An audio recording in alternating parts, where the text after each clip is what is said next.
What's up, guys? It's Coach Grant with First Down Training, and today we're going to be breaking down how wide receivers can improve their footwork. So we're going to be talking about 3 specific tips here and how you guys can get more explosion with your cuts, how you guys can get out of breaks faster, and then how you guys can get out of breaks at the top of the route in 3 steps only, not taking those choppy steps at the break. So I hope this video helps you guys out, but also, fellas, if you're a wide receiver and you want to get some work in with us this offseason, we are coming out to 2 more states for the remainder of this year. We're going to be coming to Salt Lake City, Utah this weekend, and then we're going to be heading out to Los Angeles, California to finish off our camp tour. So if you guys are local to those areas, would like to travel out, we have a lot of you guys travel out, and we 100% appreciate it, fellas.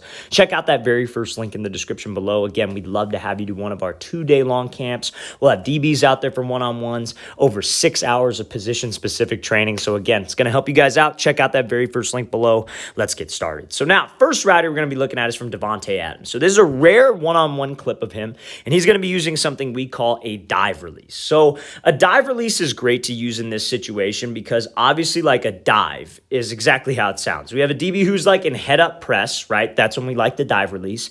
And he's clearly at like the bottom of the numbers. So a dive release is exactly how it sounds. You dive to the inside, right? So you just go straight to the inside and you're trying to sell drag. So when you're at the bottom of the numbers, usually a DB does not expect you to run an outside breaking route. He's not expecting an out route, a comeback, maybe a fade. He's expecting something inside breaking. So this dive release can 100% sell that.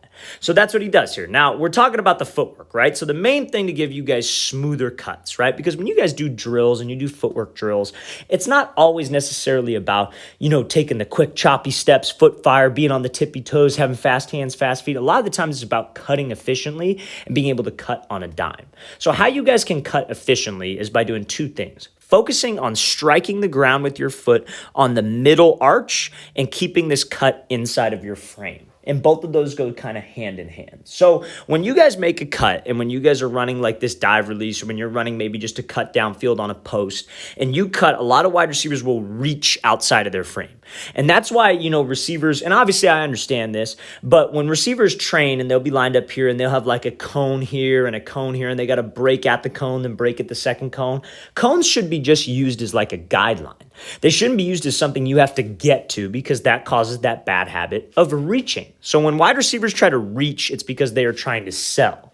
But when you reach outside of your frame and when you reach for a cut, chances are you will strike the ground on your heel because that's just what's going to land first. Now, when you strike the ground on your heel, that puts a ton of pressure on your knee, on your ankle, and your Achilles because if you extend and you're moving with speed, that's a great way to hurt yourself. So a good place to try to strike is that middle arch of the foot, like that ball of the foot. Now, a lot of wide receivers, because they've been taught for years to either, beat the drum with their cuts, that's where you have fast hands, fast feet, or they've been taught just simply basic running form. When you run, you want to be on the balls of your feet. But a lot of people think you want to be on your toes. But when you guys try to cut on your toes and you're running full speed and you try to put the brakes on, if you're on those tippy toes, you are going to fall forward flat on your face. You need to be able to have a change of direction, but be able to do it efficiently.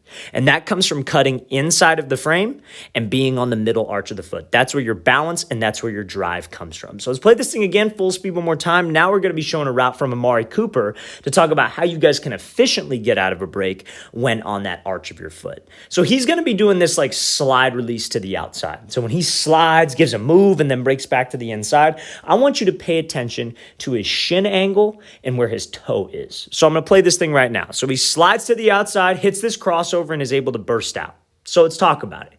So when you guys are here and you guys throw any kind of cut on your footwork, you see how his shin angle is at a very, very over-exaggerated 45-degree angle. Now, let me tell you this. I don't need you to get to this shin angle. I actually don't want a lot of you to get to that shin angle because maybe you don't have the leg strength, maybe you don't have the flexibility, and you could end up hurting yourself. You don't necessarily need it to be like this, but you want your shin angle to be somewhat at kind of a 45-degree angle. Reason being so you can drive out of the break. A lot of wide receivers, what they'll do is when they make cuts and it screws up their footwork, is that this toe, let's say, so he's breaking off of his right foot, right, to run back to the inside. When they break off of the right foot, instead of their toe being pointed straight forward, it will be pointed off to the right. So when you point your toe off to the right, usually guys do that because they're trying to sell. Because what sells a route? Is it your feet or is it your upper half? Your upper half. So guys will try to sell with their upper half, but that toe will end up pointing over here. And so when that toe points open and your shin angle is straight up and down, you cannot push off of that foot. And usually, guys could still strike on the middle arch. They could still be on the right foot strike, but if your shin angle is wrong, you will get stuck at the cut. To be able to have that smooth footwork, that smooth push off the break, and that smooth cut, whether it's top of the route, whether it's off of a release, you have to make sure that I'm keeping my toes pointed directly forward so my shin angle can be slightly shaded on that 45.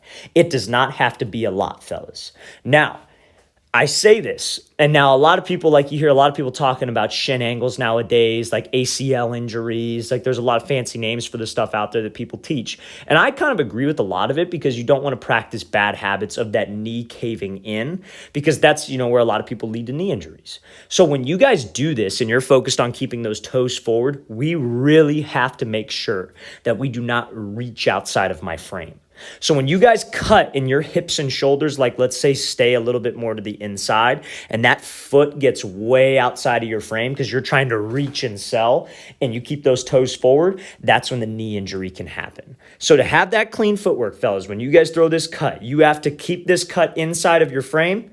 Toes stay forward, you're on the middle arch, and that shin angle is shaded inside. So when you hit that cut, I can push. I don't get stuck because my shin angle is straight up and down. So if you guys want better footwork off the line, better footwork at the top of the route, that is what you have to do. So now, after this, I play this full speed. We're going to talk about how wide receivers can get out of breaks at the top of the route in the least amount of steps possible. Let's play this thing full speed. Great job by Cooper hitting that slide release, working that crossover, and being able to win on that slant. So now, this route right here, so footwork at the top of the route is something that I feel a lot of wide receiver coaches, work on, a lot of wide receivers work on. They have drills for it. But oftentimes, it's not the most realistic thing in the world. And today we're going to talk about how you guys can kind of make it realistic, but also what you should be focusing on to eliminate wasted steps and wasted time at the break point. So let's play this thing full speed. So this wide receiver does a great job of snapping down, being able to slip underneath this DB and win on that dig route. So when you guys are running into routes, a lot of wide receiver coaches try to train this right here, that like hip drop, that snap down. But the problem with a lot of coaches and what they do is that it's not the most realistic thing, is that they will set up cones and they're like 4 to 5 yards apart. And guys will take these choppy steps, break, and they're doing all these choppy movements and they're not really necessarily running full speed. Everything that you guys should be doing when you're training is to build onto an actual route. It's if you want better footwork at the top of the route, you need to put yourself in actual realistic situations. Now, I'm not saying that you should be a beginner and go out there and try to run a 15-yard comeback and snap down on a dime.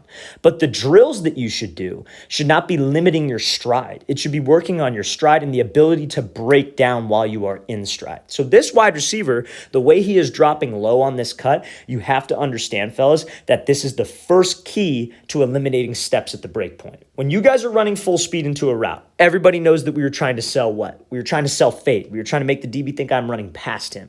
So when I'm running hard like this, to be able to cut on a dime, I got to change levels. I have to drop my hips. I have to bring my chin to my knee and drop my butt down. And it has to be aggressive because that's how I put the brakes on when I'm running hard. A lot of wide receivers don't do that. A lot of wide receivers, that's why I bring up the cone drill. They try to get out of breaks in 3 steps and the cones are 5 yards apart and they never actually drop their hips. They're just working the feet. They're just taking those 3 steps, but they're not changing levels. Fellas, you have to change levels if you want to be able to do this going full speed. I'm going to talk about why. So because I want you to drop your hips, and the reason why it's dangerous to do this when you don't drop your hips is because to get out of this break in the least amount of steps, after you snap down, your second step, the toe has to pivot. Because when you can pivot your second step, what do you think that does to your hips?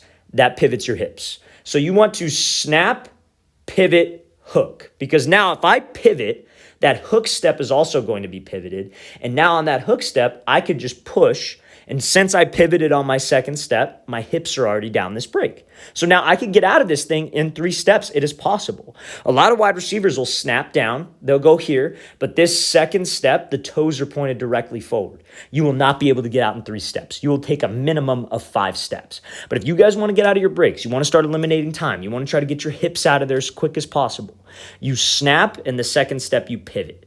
Now, this is how I tie everything together. This is what I mean by, or how I'm trying to tie everything together. When you guys take this pivot step and you are not low, that is a great way to hurt yourself, to sprain an ankle, to roll an ankle, to hurt your knee if you don't change levels. So if you're a wide receiver and all the hip drop, footwork drills, top of the route drills you're doing don't involve you dropping your hips low, there is really no point, because that cannot translate to a live game scenario. That break point has to be realistic when you're training. So if your guys are actually training the correct way, running hard, dropping your hips, and you're working on that pivot step, it is realistic for you to make a fast break.